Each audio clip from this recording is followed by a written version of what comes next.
আসসালামু আলাইকুম দর্শক, আশা করি সকলেই ভালো আছেন। অবশেষে বিক্ষোভের মুখে নেপালের প্রধানমন্ত্রীর পদত্যাগ। জেনজিদের বিক্ষোভের মুখে পদত্যাগ করতে বাধ্য হলেন নেপালের প্রধানমন্ত্রী কেপি শর্মা ওলি। নেপালের সচিবালয় থেকে এক বিবৃতিতে এই খবর নিশ্চিত করা হয়েছে বলে জানিয়েছে। অর্থাৎ কেপি শর্মা ওলি উনি যে পদত্যাগ করেছেন নেপালের প্রধানমন্ত্রী হিসেবে, সেটা নিশ্চিত করেছে নেপালের সচিবালয় থেকে। সামাজিক যোগাযোগ মাধ্যমের উপর নিষেধাজ্ঞা ও দুর্নীতির বিরুদ্ধে প্রতিবাদের গতকাল সোমবার থেকে নেপালে বিক্ষোভ চলছিল।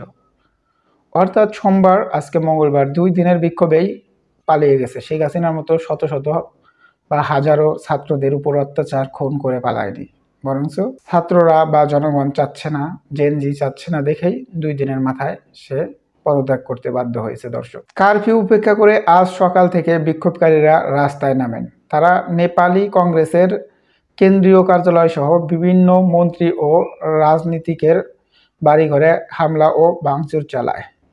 অর্থাৎ ওরা টার্গেট করে হচ্ছে কেন্দ্রীয় নেতাকর্মীদের কার্যালয় এবং বিভিন্ন মন্ত্রী ও রাজনৈতিক ব্যক্তি আছে যাদের বাড়িতে হামলা এবং ভাঙচুর চালায় জেনজিরা বা নেপালের জনতা।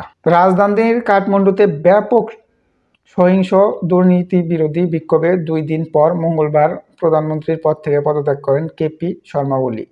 এই বিক্ষোভে এখন পর্যন্ত 19 জন নিহত হয়েছে। 19 জন নিহত হওয়ার মাথায় কিন্তু ওই দেশের সরকার পদত্যাগ করতে বাধ্য হয়েছে। বাট বাংলাদেশের ক্ষেত্রে দেখেন কি পরিমাণ দুর্নীতি, কি পরিমাণ খুন, হত্যা, নৃশংস হত্যাযজ্ঞ চালিয়ে অবশেষে মৃত্যুর মুখে শেখ হাসিনা পালিয়েছিল। কিন্তু নেপালের প্রধানমন্ত্রী 19 জনের মৃত্যু দেখেই পদত্যাগ করেছে।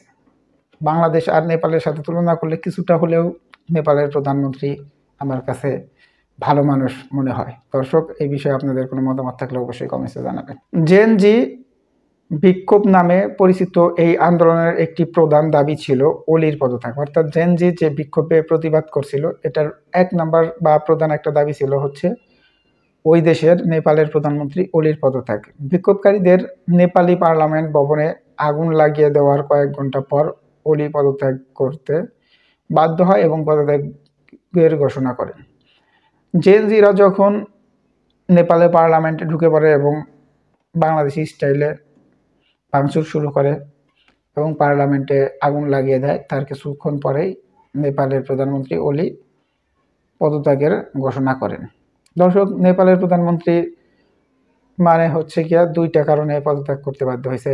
একটা হচ্ছে তারা সোশ্যাল মিডিয়ায়, সামাজিক যোগাযোগ মাধ্যমে নিষেধাজ্ঞা দিয়েছিল, আর একটা হচ্ছে তার দুর্নীতি।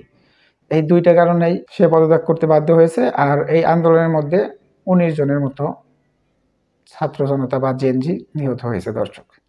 দর্শক, নেপালের প্রধানমন্ত্রী পদত্যাগের বিষয়ে আপনাদের যদি কোনো মতামত থাকে অবশ্যই কমেন্টে জানাবেন। ধন্যবাদ সকলকে। আসসালামু আলাইকুম।